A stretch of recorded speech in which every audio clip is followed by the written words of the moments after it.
నేను అందరి మహిళలకి మళ్ళీనే గృహిణిగా ఉన్న మహిళని. నాకు చాలా ఇంట్రెస్ట్ దీనిలో రాజకీయంలో కొనసాగాలి అనేది. అదేవిధంగా నన్ను 10 years బ్యాక్ నన్ను రాజకీయంలోకి తీసుకురావడం జరిగింది.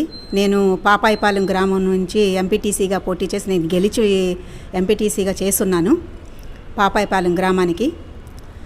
ఆ రోజున పరిస్థితులను బట్టి కూడా నాకైతే ఎంపీపీగా వచ్చే అవకాశాన్ని కూడా కొంతమంది వల్ల నేను పోగొట్టుకోవటం జరిగింది. రీసెంట్గా ఈ కౌన్సిలర్గా 5వ వార్డుకి వచ్చి నేను చైర్మన్ కోసం పదవి కోసమై కానీ ఏదైనా కానీ నేను 5వ వార్డు కౌన్సిలర్గా గెలిచాను. వచ్చి చీరాలకి వేసి. నా పేరు సూరగాని లక్ష్మి.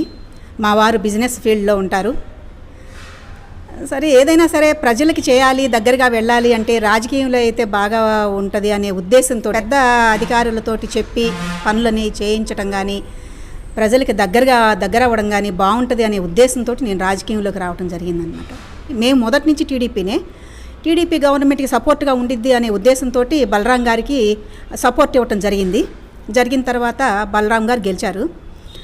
నేను కౌన్సిలర్గా గెలిచిన తర్వాత నా గౌడ కమ్యూనిటీలో మరి ఎక్కువ జనాభా లేరు. చీరాల్లో 6,000 7,000 ఉన్నారు కాబట్టి వీవర్స్ కమ్యూనిటీలో వచ్చి 25,000 30,000 ఉన్నారు కాబట్టి నేను నీకు ఇవ్వలేనమ్మా అనే మాట ఇవ్వడం జరిగింది. అయితే నేనైతే అన్నాను, ఎమ్మెల్యేగా గెలుపొందడానికి కమ్మ కమ్యూనిటీ అనేది ఇక్కడ చీరాల్లో చాలా తక్కువ. అటువంటిది మీరు ఎమ్మెల్యేగా గెలుపొందారు. అట్లాంటిది నా కమ్యూనిటీని ఈ రోజున కించపరిచే విధంగా మీరు ఒక బీసీ మహిళని, నేను బీసీ మహిళగా కూడా నేను అధ్యక్షురాలుగా చేస్తున్నాను. అన్ని జిల్లాలు తిరిగి ఉన్నాను. నాకు కొంత అనుభవం కూడా ఉంది. కానీ మీరు ఈ రోజున నా కమ్యూనిటీ తక్కువగా ఉందని చిన్నచూపుతనంగా మాట్లాడి నాకైతే చైర్మన్ పదవిని తిరస్కరించడం జరిగింది. మరి దాంట్లో నేను అంటే అన్ని విధాలుగా మీకు చెప్పకూడదేమో కానీ అన్ని విధాలుగా కూడా మోసపోయాను. నేను వాళ్ళ చేతిలో మోసపోయినది కాకుండా వార్డులో ఏదైనా అభివృద్ధి ఏదైనా అడిగినా కానీ ఏది చేయలేని పరిస్థితి వాళ్ళు ఏం చేయలేదు. నేను రోడ్లు వేయలేని పరిస్థితి ఆ రోజున. ఎవరికి ఏదన్నా ఒక 10 మందికి పెన్షన్ ఇప్పించలేని పరిస్థితి నాకు. అదేవిధంగా చీరాల్లో టౌన్లో కానీ ఏదైనా సరే వార్డుల్లో శానిటేషన్ అనేది చాలా తక్కువ అండి. ఎందుకంటే మాకు సరౌండింగ్ మొత్తం సముద్రానికి వెళ్ళేటటువంటి ఇది చేయలేదు ఎవరు కూడా. ఎక్కడికక్కడే అప్ అండ్ డౌన్స్, ఎక్కడికక్కడే నిలిచిపోవడాలు ఆగిపోవడాలు జరుగుతూ ఉంది. దాని గురించి కూడా నేను చాలాసార్లు కూడా మాట్లాడినా కానీ ఎటువంటి ప్రయోజనం కూడా జరగలేదు. మరి చెప్పినా కానీ ఏది కూడా ఆయన చేద్దాము చూద్దాము అనే మాటలే తప్పితే ఏది కూడా మాకు చేసింది లేదు. మేము వైసీపీ నుంచి ఎలక్షన్కి ముందే మేము ఇక్కడ స్థానిక ఎమ్మెల్యే ఎంఎం కొండయ్య గారికి సపోర్ట్ ఇచ్చి టీడీపీకి నేను అటు నుంచి మళ్ళీ కొండయ్య గారి దగ్గరికి వచ్చి వైసీపీని వీడి నేను టీడీపీకి సపోర్ట్ ఇచ్చాను. మళ్ళీ ఎమ్మెల్యే ఎలక్షన్కి ఇచ్చి మంచి మెజారిటీతో ఎంఎం కొండయ్య గారిని చీరాల నుంచి మేము గెలిపించుకోవడం జరిగిన తర్వాత ఏ టైంలో వెళ్ళినా సరే వాళ్ళు అందుబాటులో ఉంటూ వాళ్ళ అబ్బాయి కానీ మహేదర్ కానీ అమర్నాథ్ కానీ వాళ్ళు అందుబాటులో ఉంటూ ఏ పని చెప్పినా ఏ పని అడిగినా మేము ఉన్నామమ్మా నీకు అని చెప్పానని నేనైతే రీసెంట్గా పెన్షన్లు పెట్టడం జరిగింది మా వార్డులో వాళ్ళకి. అదేవిధంగా ఈ రోజున టీడీపీ పార్టీకి ప్రతి ఒక్కళ్ళు కూడా ఓటరు ఇది రెన్యువల్ కార్డు నమోదు చేసుకోమని చెప్పారు. ఆ ప్రక్రియ కూడా మా వార్డులో బాగా జరుగుతూ ఉంది. అది కూడా జరిపిస్తూ ఉన్నాను. పెన్షన్ కూడా పోయిన వాళ్ళందరినీ ఆ రోజు ఎవరికైతే పెట్టలేకపోయానో వాళ్ళందరికీ కూడా నేను పెట్టించడం కూడా జరిగింది. త్వరలో వాళ్ళందరికీ కూడా అందుబాటులోకి వస్తాయి అవి. అట్లాగే కాలువలు ఈ శానిటేషన్ వర్క్ కింద ఏ టైంలో ఫోన్ చేసినా అండి నిజంగా కమిషనర్ గారికి ఫోన్ చేసి శానిటేషన్ ఇన్స్పెక్టర్ గారికి చెప్తే ఈ రోజున అందరూ కూడా చేంజ్ అయ్యారు. వాళ్ళు అంత గతంలో ఉన్న వాళ్ళు లేరు, మారారు. డిఈ కానీ ఈఈ కానీ శానిటేషన్ ఇన్స్పెక్టర్లు కానీ కమిషనర్ కానీ అందరూ మారారండి. వాళ్ళు ఏ టైంలో ఎనీ టైం నేను అసలు మన మున్సిపల్ ఆఫీస్కి వెళ్ళాల్సిన అవసరం లేకుండానే నేను మాట్లాడి ఫోన్ చేస్తే చాలు సారు అమ్మ ఏం కావాలి నీకు అని చెప్పి నేను మాట్లాడుతూ ఉన్నారు. ప్రతి ఒక్క అధికారి కూడా వాళ్ళ స్పందన వాళ్ళ సహకారాలు కూడా చాలా బాగున్నాయి. నాకు ఇంకా కౌన్సిలర్గా ఇంకా కొనసాగితే ఇంకా టైం ఇంకా పీరియడ్ పెరిగితే బాగుండని అనిపిస్తూ ఉంది ఈ రోజున. నాకు ఇవన్నీ కూడా చూస్తూ ఉంటే నేను ఎందుకంటే గత 4 ఏళ్ళు నేనేం చేయలేకపోయాను కాబట్టి ఈ రోజున ఈ ఈ పదవి అనేది ఇంకా కొనసాగితే ఇంకా 2 years పెరిగితే బాగుండు అనిపిస్తుంది. ప్రజలకి ఏదైనా చేయొచ్చని నాకు నన్ను కానీ ఆదరించి చేస్తే తప్పకుండా వాళ్ళకి రుణపడి ఉంటాను. ఈ రోజున టీడీపీ పార్టీ అండదండలతో ఎన్నో సంవత్సరాలుగా మేము టీడీపీ పార్టీనేనండి. మా కుటుంబం మొత్తం కూడా టీడీపీ పార్టీనే. అటువంటిది మేము వాళ్ళకి బలరాం గారు వెళ్ళడం జరిగిందే కానీ మేము గత నుంచి మాది పేర్లు కానీ మీరు కానీ అన్నీ కూడా చెక్ చేసుకోండి. మేము ఎప్పుడు టీడీపీకి వెన్నంటే ఉండాము. ఎన్నో సంవత్సరాల నుంచి వాళ్ళకే సపోర్ట్ చేస్తూ ఉన్నాము.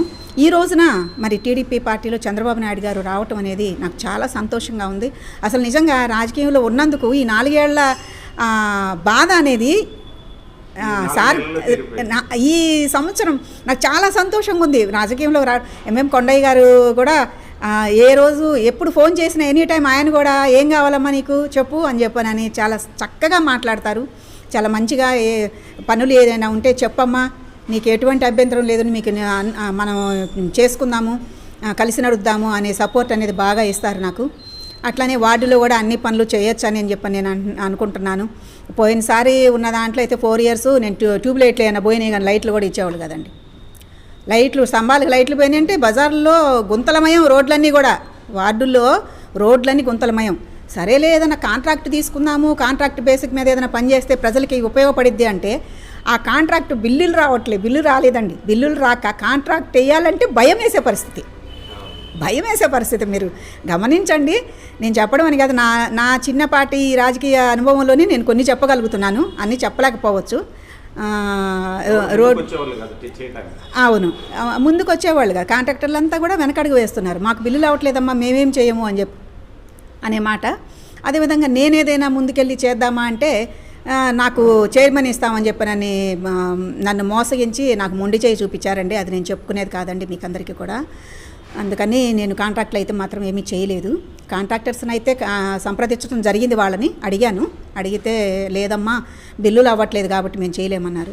ప్రణాళిక రూపొందిస్తూ ఉన్నామండి. నేను అంటే రూపొందించి మేము కాగితాలు రాసి గత ప్రభుత్వంలో లాగా కమిషనర్లకు ఇచ్చి ఇన్స్పెక్టర్లకు ఇచ్చి డిఈ గారికి ఇచ్చి చేయాల్సిన అవసరం లేదండి. మాకు ఒక పని ఏదైనా చెప్పాము అంటే అయిపోతుంది, వెంటనే అక్కడ అయిపోతుంది. ఇంకా మేము రూపొందించి ప్రణాళికలు రూపొందించి ఫైల్స్ తయారు చేసి పెట్టాల్సిన అవసరం లేదండి. అసలు మేము పేపర్ మీద పెన్ను పెట్టడమే ఆలస్యం, లేకపోతే ఫోన్ కాల్ చేయడమే ఆలస్యం, మాకు పనులు అవుతున్నాయి ఇప్పుడు.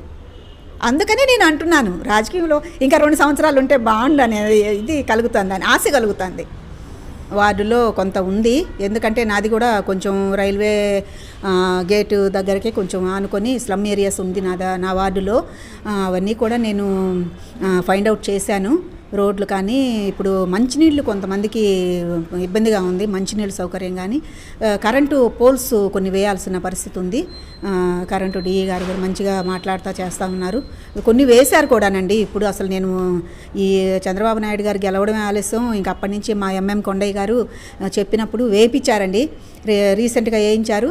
మళ్ళీ కూడా మిగిలినవి కూడా చేస్తామమ్మ, చేపిద్దామని చెప్పారు. ఆ పనులు అవుతాయని చెప్పి నేను ఆశిస్తున్నానండి. బీసీ సంఘాల్లో కూడా పనిచేశానంటే 10 సంవత్సరాలుగా.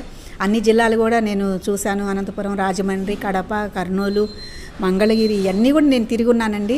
నాకు బీసీ సంఘాల్లో తిరిగినా కానీ, లేకపోతే ఇట్లా టీడీపీ పార్టీని వెన్నంటి ఉన్నా కానీ, అంటే ఏ విధంగా ముందుకెళ్ళాలి ఏందనేది కూడా కొంత కొండయ్య గారి ఇదిలో నేను ఆలోచిస్తాను. జనతా టీవీ వారికి ప్రత్యేక కృతజ్ఞతలు, ధన్యవాదాలు తెలియజేసుకుంటూ ముగిస్తున్నాను.